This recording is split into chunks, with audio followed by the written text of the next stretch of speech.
Hi, so in this video I'm going to be responding to Harris's video about why the US should not be immediately implementing the Green New Deal.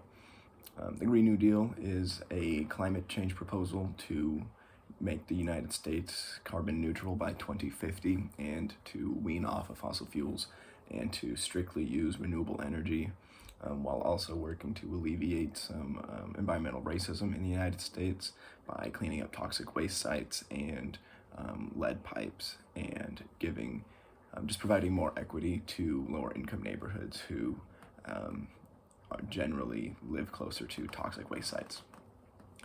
In the video, Harris mentioned that not acting on climate change would cost the United States about $100 trillion in economic drag. However, he failed to mention that simply in the state of Vermont, according to the New York Times, Vermont is trying to go carbon neutral and use strictly renewable energy sources by 2030, and their estimated cost to roll that out is $33 trillion. And that's just for the small state of Vermont, which is already very progressive. And so when we amplify that across all 50 states, that becomes an astronomical number, and which it would be even more than $100 trillion.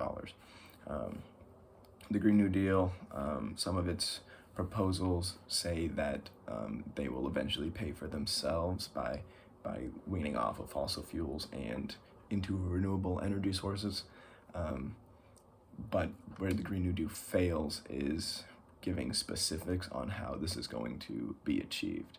And this is partly for political reasons, where politicians don't want to be tied down to one sort of technological remedy. But the result is that the Green New Deal is more of just an abstract plan with no concrete evidence, really. Just to modernize our grid would cost the United States about $476 billion. And again, we don't know how quickly that would pay itself back, or if it would at all, which is a big issue. Yeah, another thing, Harris never mentioned in the video the total cost of all of this. That's because there are large price ranges. There's a large gap between small proposals and larger proposals. But to leave the dollar sign out of the equation is a pretty dangerous tactic, because the money is kind of what is driving this whole thing in the first place. And yes, while we can expect more warming and climate change happening and more intense tropical storms, we can do things to mitigate them. New York City right now is dealing with a hurricane, and so they're already working on infrastructure to better deal with that, to better mitigate these big storms. And another problem with Harris's plan is that it would require huge personal lifestyle changes for individuals, for regular individuals like myself. And while I don't necessarily have a problem with that, we can see as it relates to COVID-19 how simply making people wear masks and distance is really difficult to enforce. And for those that choose to not wear a mask, it can be really difficult to do even a small lifestyle change.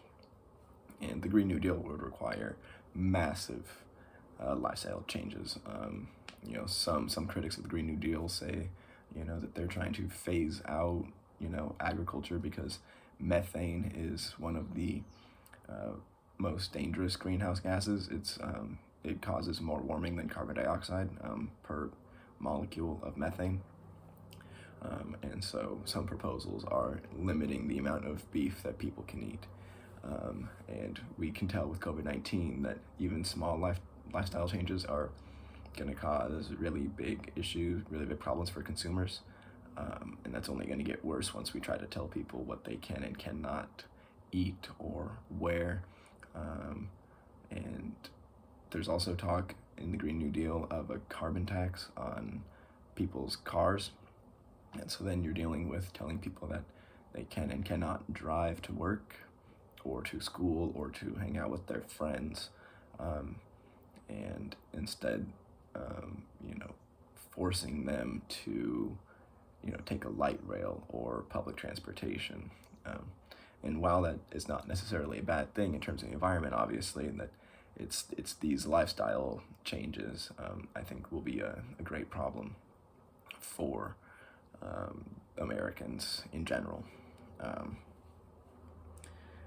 And the final thing is the Green New Deal has no specifics in it, and it's also a non-binding agreement anyway, so even if it were to be passed in the House, these provisions wouldn't be law. So many of the arguments surrounding the Green New Deal are that it goes too far in terms of creating new lifestyle changes, and its total cost is going to be trillions and trillions of dollars. Just for the state of Vermont, it's going to be $33 trillion just to transition to renewable energies. And then the other side is that the Green New Deal doesn't go far enough because it's non-binding, and it maybe isn't going to tackle all of the issues that it needs to in the best way possible. But there is hope for the Green New Deal. However, I think that there needs to be new proposals with more specifics that can be less expensive, that target the greatest polluters and not necessarily individual people, because we know that large corporations way disproportionately contribute to greenhouse gas emissions, more so than regular people. And so it's really dangerous to blame the regular people for climate change issues and to put the burden on them to mitigate it. So that's why I think the US needs to wait and come up with a better solution on how we can combat climate change. Thank you.